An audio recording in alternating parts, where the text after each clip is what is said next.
It's been a phenomenal road trip riding my motorcycle through the island of Luzon. The curiosities, the discoveries, and of course, the spectacular roads. With my surfing destination reached, it's time to set sights on yet another Philippines island destination. And this one is voted by travel publications to be the most beautiful island in the world. Welcome to Palawan. Palawan is considered the last ecological frontier of the Philippines. To get there, you can hop on a quick 1-hour flight from Manila to either El Nido Airport or Puerto Princesa.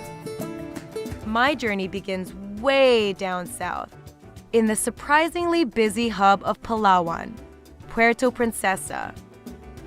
It's easy to leave behind the crowds as you make your way up north. I make a quick stop for a bite and a ride.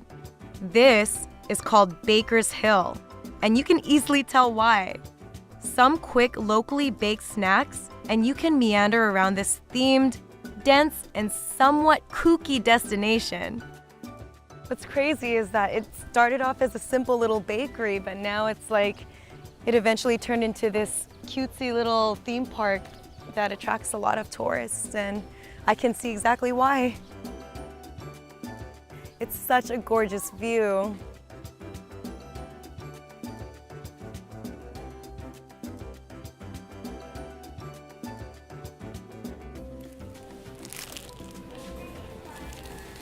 Look at these cute little boat tarts. Now we've reached the best part, the chocolate area. And I'm getting all of this here.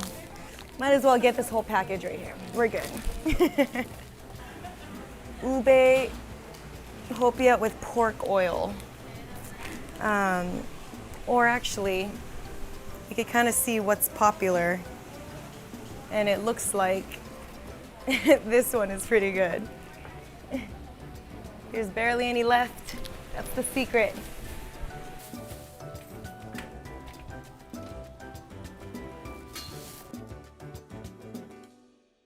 This is Mira Ranch. Here, they have one of the very few ziplining spots on the island. A quick adrenaline rush before the long drive up to El Nido.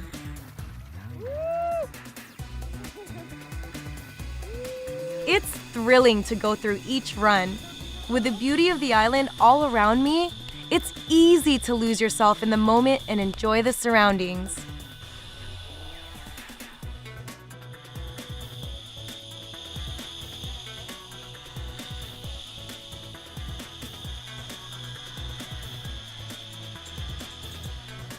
For my last run, I switch it up a bit.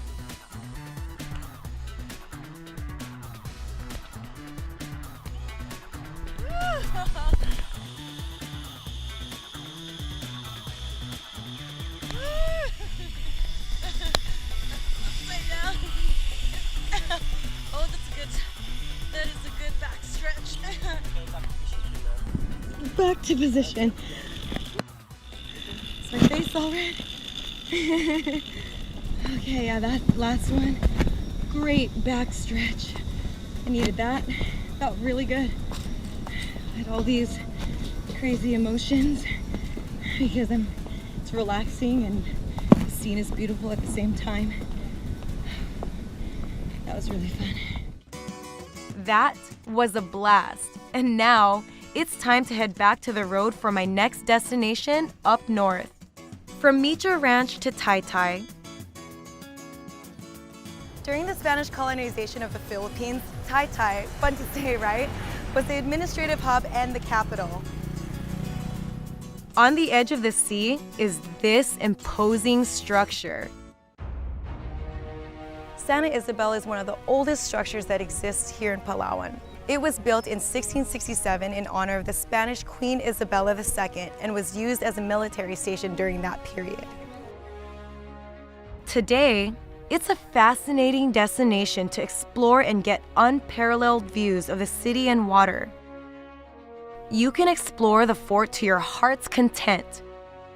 cannons trained towards the sea for defensive purposes. Father Time has battered the fort, but it still is an explorer's dream. I am in search of luxury, and my next destination offers that, perhaps in the most striking way imaginable.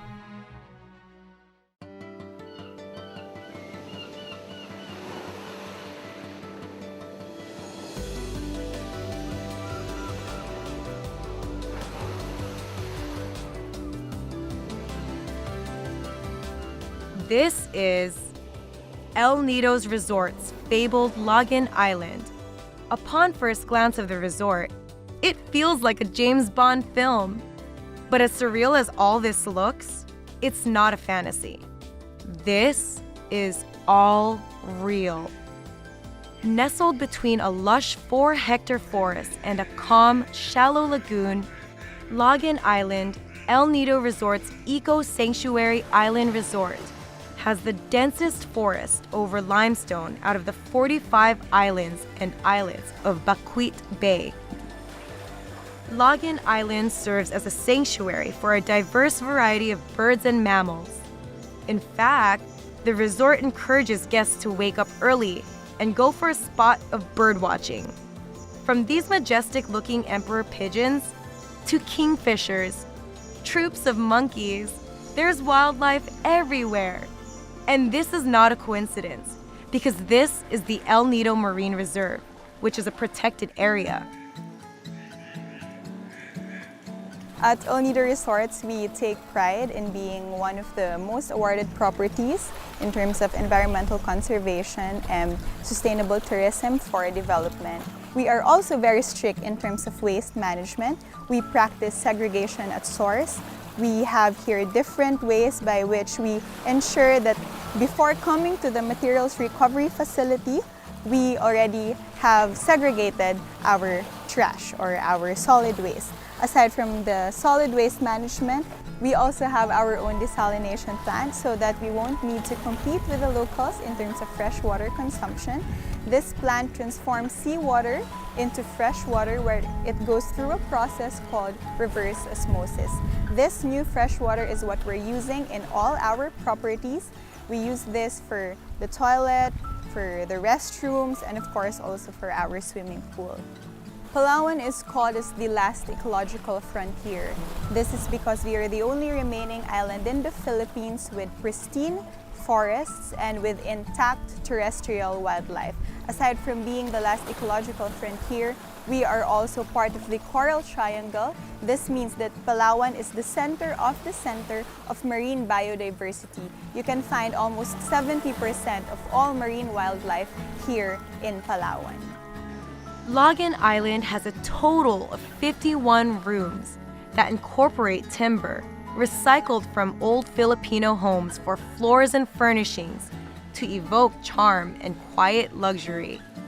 There are 18 water cottages built on stilts above the water, with a panoramic view of the cove.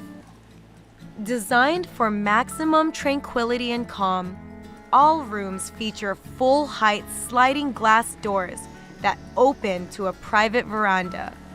Can you imagine a better view to wake up to? Logan Island is branded as a corporate or individual traveler's resort. With unparalleled privacy and amenities, you can easily see why. There's a wealth of activities available at your disposal. If you want something a bit more rigorous, you can enlist the services of a staff member and go for a hike. Armed with mosquito repellent, my guide Lover, cool name, takes me on a private hike, and he is a walking encyclopedia. So be careful. This one is an antipolo tree, or Artocarpus blanco in a scientific name. And the bark of this tree used by our native people or indigenous people that live into the mountain as their clothings. So they get the bark of this tree, then it smashes until the cotton-like fiber comes out, and it will make for their clothings. Like tops, yeah, so they make tops shoes? and not really, but for the locals or native people, they use it into their down clothings. Okay, that's cool. Bahag. So this kind of tree is what we call taluto in a common name, and as a Tercimbium tinctorium in their scientific name. The first tribe that lived into the island used this tree as their means of communication, as an old Morse code, just like that. They're just hitting the trunk by the hard stick or wood, then it's create the sounds that vibrate from the trunk to the top of the tree, that creates some sounds that send it. Echoes. The message will send through the air. So if there's some tribes that live on the other side hear the message, they are also answering by hitting the trunk of this taluto. Because this tree is a little bit hollow and soft, that's why it creates some vigorous sounds when you hit. As we make our way deeper into the jungle, it unsurprisingly gets denser. But the trekking path with guided ropes will ease any concerns of getting lost. So this is the crawling bamboo. And as you can see, some of them are crawling up or clinging onto the trunk and the branches of the trees.